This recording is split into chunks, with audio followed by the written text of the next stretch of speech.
y'all, it's DG back with another video, and today going to be giving y'all a review comparison between the Waveweight 10 and the Waveweight 11, so let's get right into it. As always, this video is based on my personal experiences and opinions playing in both of these basketball shoes. In terms of the traction, the Waveweight 11 features more of a story-inspired inspiration, while the Waveweight 10 features a more traditional pattern. This is a really tricky one and arguably the most important aspect of a shoe. I will say that for the Waveweight 11, it is more sticky in my opinion. I feel like these just like stuck to the floor. I feel like the Waveweight 11 stuck a little bit better, just like blew a little bit, just like Curry Flow. This traction setup was so squeaky, it was so grippy, the bite was crazy. Even, on dust, you didn't really have to wipe. I would say very, very minimal. This shoe, this Waveweight 11 is crazy good in terms of grip. With that said, the Waveweight 10 is one of my most played basketball shoes in ever at this point. And the traction is just also very, very good. I never felt like I had a bad experience with the traction in the Waveweight 10.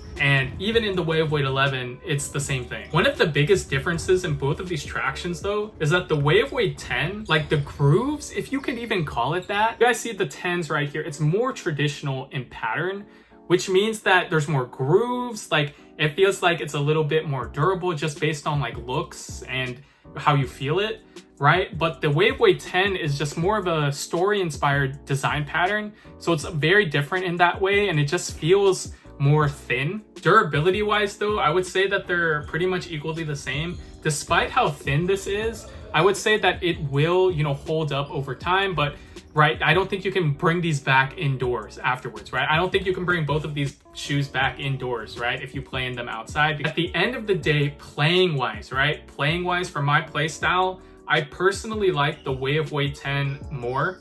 It's more traditional in pattern, and although it is less sticky, although it's like less, grippy, I guess. I don't know how to explain this, but when I'm playing, I don't want to feel like every step out that I take is going to just stop instantaneously, right? That's not something that I personally like, because when I move, if I have to stop like every movement and stuff like that, then it just feels a little bit cumbersome. Like these, sometimes when I was playing in the Waveweight 11, it just felt like I was stopping everywhere because the grip was so good. Playing wise, I will choose the Waveweight 10 simply because it's more traditional. It's much more of a experience that you will feel more accustomed to. This one feels low-key like Flow, where it's just so grippy, especially on clean courts, that if you're not used to that, then you probably are just like, wow, it's like the grip is crazy. But I like these because it's more traditional. It's just more of what I'm used to. But I do not want to knock the Waveweight 11 because the grip on these things is crazy, and I still like the traction in these. You just have to get more used to it. Cushion setup for both of these shoes is also very tricky. You do have boom in both of these, but basically the carbon fiber in the Waveweight 11 is sandwiched in between the boom, whereas here you guys can see that full exposed carbon fiber plate at the bottom. Cushion setup is up to personal preference, okay? And I'll expand on that right now before I give you guys my personal pick. Waveweight 11 is more of a honestly traditional setup, right? It's like full length zoom on like 2 stacks of full length zoom a little bit, where you feel it all throughout the shoe. You feel that boom all throughout the shoe, and it's less bouncy than the 10s. It's more traditional in this way, where it's like cushion and you feel it, it's responsive, but you can really get that impact protection that you may need. You get that really good balance of court feel as well, although I wouldn't say this is the most, court feel shoe. Not even the Waveweight 10, I would say, is a court feel shoe. And so it's more traditional. The cushion setup is very, you just feel it. Waveweight 10 in comparison is more of a bouncy shoe, okay? With this carbon fiber fully exposed, and when you're playing in these, you just feel like you can jump, right? So that's how the cushion setup feels in these.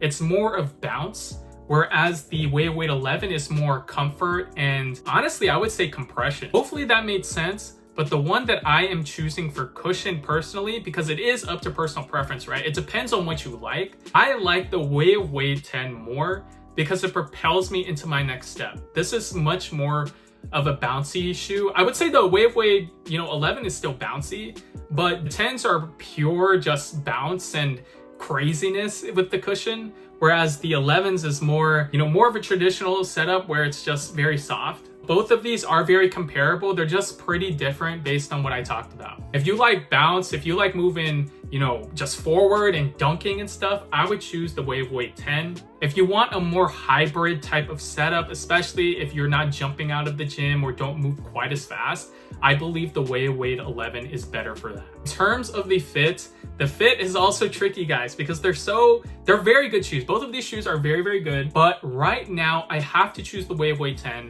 and a half size up. The Wave Weight 11 I thought would be great true to size because it just looks a little bit bigger, but at the end of the day, it's still very narrow, especially in the midfoot portion. I feel like there's more volume in the toe box for sure, because the volume in the toe box in the 10 is not as much, right? It just isn't. My toes are right at the edge, even in a half size up, which is completely fine because I like my fits that way, but they're both narrow. So I go half size up in these, and in these I got my true to size because I wanted to test the shoe in the true to size, right? But these made my foot go numb. Once I get these in a half size up, and I'll probably wear double socks to protect my foot a little bit and, make up for that extra space, when I go a half size up. I feel like I might like these a little bit more, but right now I have to choose the Wave Weight 10 because it feels more of a one-to-one fit, especially in the half size up. This side portion right there, right? Like it just dug into my foot. I don't know what to say. In terms of materials, I will pick the Wave Weight 11. I absolutely love this like thin slab of leather. It's not the most premium, but I do like it. It feels, soft on your foot.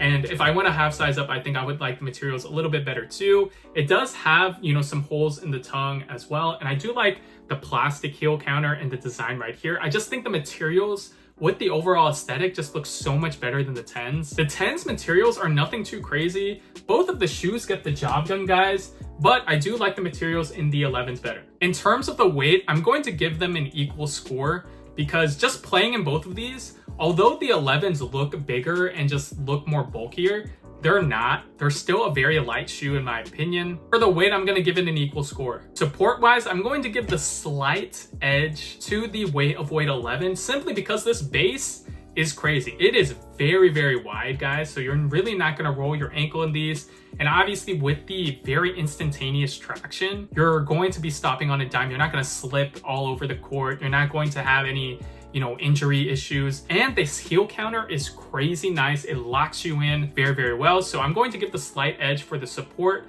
to the Weight 11. It also features this leather material, which keeps you locked in and safe. The Weight 10 is still a very supportive shoe, guys, especially if you get the right size. You're not really going to be twisting an ankle in these, especially because it's more of a mid-top of design as well. So, but with everything that I just said, I have to give the support slightly to the Weight 11. Aesthetically, I'm going to give it clearly to the Weight 11, guys. These look amazing to me, especially in future colorways, different colorways. I can't wait until we get a shoe or a Weight 11 and not a white upper. A non-white upper would go crazy, and a black outsole, stuff like that. I can't wait because this incorporation of the Wave Weight logo looks so good to me. I've said this in like every video the past week, but I'm like obsessed with this design. I think it looks amazing. Aesthetically, they're nothing amazing. They really aren't. I feel like a lot of shoes look better than the Wave Weight 10. Although the cushion setup in the 11 is a little bit more traditional and less bouncy than the 10s, I do like putting a move insole in the Weight 11 simply because it has this plate right here that acts more as a heel to toe transition. It also helps with impact protection because it aligns your landing movements. Especially as a wide and flat footer, I need something that cradles my heel a little bit more, has a slightly more cushion because this is more of a cushion setup.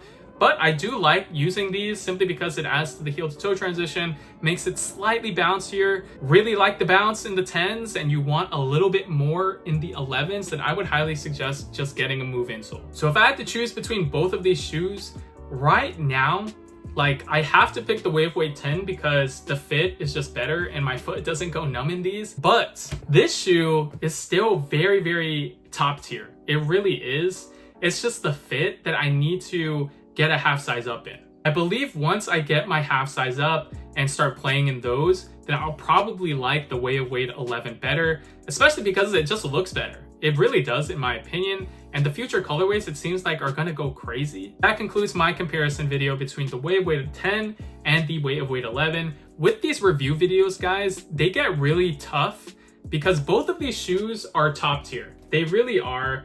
They're very elite shoes, right? Performance-wise, they put all of the tech in here. They even, these are very expensive shoes at the end of the day, so you can expect that they're both top performers. But the main difference is, again, I'm gonna repeat, the Way of Wade 10 is objectively just more of a bouncy shoe, but the Way of Wade 11 has more of a traditional cushion setup where it's just like all throughout the shoe, it's like full length, you can feel it. The Way of Wade 10 has, I would say, a more traditional pattern and experience with the traction, whereas the pattern on the 11s is more storytelling and it's just stickier. It's like glue a little bit, so you do have to get used to this. I would put the Move insoles in the 11s if you want a little bit more heel to toe transition and thus a little bit more bounce. Aesthetically, these are a lot better in my opinion, but leave a comment down below and let me know which one do you like better, the Way of Wade 10 or the Way of Wade 11. Thank you guys so much for watching. Follow me on all socials at DG Hoops, and I will catch you guys in the next one. Peace.